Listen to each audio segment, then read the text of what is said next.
বাড়িতে হঠাৎ কোনো গেস্ট এলে ঝটপট এই নাস্তাটি আপনারা বানিয়ে নিতে পারেন, আর খেয়ে কেউ বুঝতে পারবে না এটা আটার তৈরি।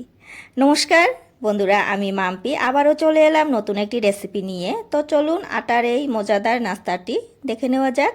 প্রথমে 3টি আলুকে খোসা ছাড়িয়ে গ্রেট করে নিতে হবে।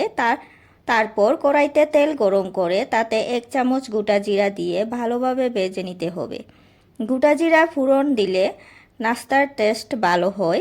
এবার 1 চামচ কুচানো আদা, ধনিয়া কুচি দিয়ে 20 থেকে 30 সেকেন্ডের মতো ভেজে তাতে হাফ চামচ হলুদ গুঁড়ো, হাফ চামচ লঙ্কা গুঁড়ো দিয়ে 1 মিনিটের মতো ভেজে তাতে গ্রেট করা আলু, স্বাদ মতো নুন দিয়ে 3 থেকে 4 মিনিট ভেজে নেব।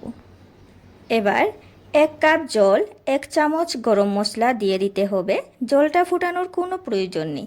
1 কাপ জলের জন্য আমি 1 কাপ আটা অ্যাড করব। এখন সব কিছু ভালো করে মিশিয়ে নিয়ে একটা সফট ডো তৈরি করে নিতে হবে। ডোটা একটু ঠান্ডা হলে একটি চাকে অল্প তেল মাখিয়ে ডোটা বেলনার সাহায্যে বেলে নেব।